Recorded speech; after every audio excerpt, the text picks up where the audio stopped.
think people here in the Quincy area are wanting something different. You know, people have to wait 2, 3, 4 weeks to get into a provider. Being independent allows us to do things differently. It's one of the things we've prided ourselves on, is getting people in the door quickly. We can really help those student athletes. That might be the difference between getting in a game versus not getting in a game. And not just if there's been an injury. We can help them get stronger. Having the relationship with Excel Performance Health and Wellness is a game changer. I don't really think there's anything like it in the area. That's an advantage. It's made us better.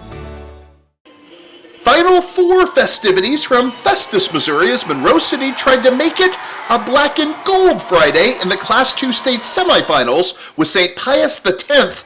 The Panthers the favorites to advance on paper, and David Kirby's crew made an emphatic start in this one at the Lancers' expense off the opening kickoff.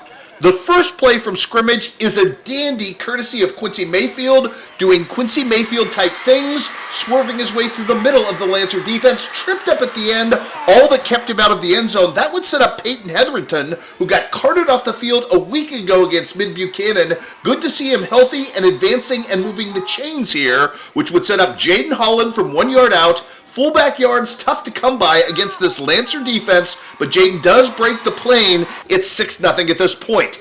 After the Panther defense forces a 3 and out, it's Jaden Holland with the punt block and a very short field to work for the Monroe City offense, and Quincy Mayfield would work right with it from 15 yards away, right into your living room to extend the lead at this point to 12-0. This time, the 2-point conversion would work for David Kirby's crew. It'll be a little play-action fun from Wyatt DeGrave to Quincy Mayfield, made it a 14-0 lead, but the rest of the first half for the Panthers, a bit of a fiasco as they gave up 19 unanswered points in this one. The only good thing at the end of this half, just before halftime, it looked like Monroe City might have a chance, despite all of their struggles, to retake the lead as Quincy Mayfield gets free down to the 30-yard line, tack on a late hit. And Monroe City, with a second left, has one more play to try to score from the 10-yard line, but Wyatt DeGrave is kept out of the end zone. Monroe City trails 19-14. Monroe City's offense would resurface in the second half off double dive action.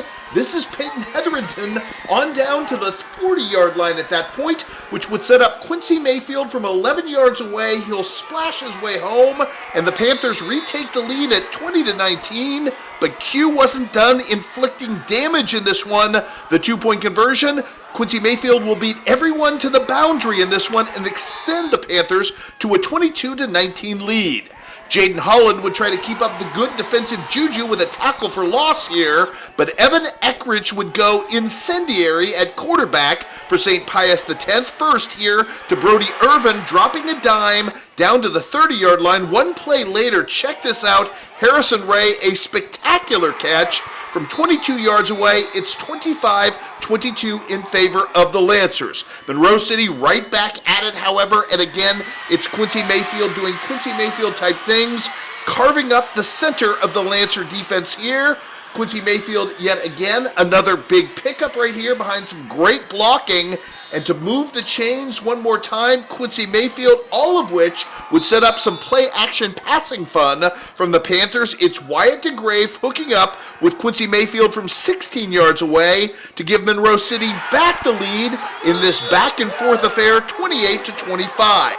But immediately, St. Pius X would fashion an answer of the long-range artillery variety in this one, as Brody Irvin comes free on a 51-yard touchdown reception to give the lead back to the Lancers at 33-28. Quincy Mayfield, with a big block from Toby Sapp, has an answer to that answer deep into Lancer territory, which sets up Jaden Holland from 2 yards out. Monroe City has a 36-33 lead with under 4 minutes left in the game. Cody Shaver, though, an absolute monster in this one for St. Pius X.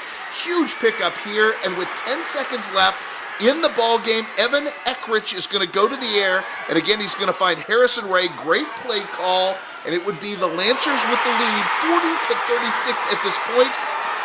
The Panthers down to just one play to march over 80 yards, and they would try to pull out all the stops as Wyatt DeGrave would go to the air, and then you get a lot of action like the Cal Stanford band play, where Monroe City would do laterals across the field, reverse passes, everything in the arsenal to try to keep the season alive, but to no avail in this one. All of the miracles would run out for David Kirby's team as they would end up losing by the final count in this one of 40-36, despite Quincy Mayfield's 264 rushing yards in this one. There was no savior, but what a great season it was for Monroe City as they bow out on the year at 11-2. Still, for all of their efforts, there will be no Hollywood ending. Monroe City's season comes crashing to a final halt.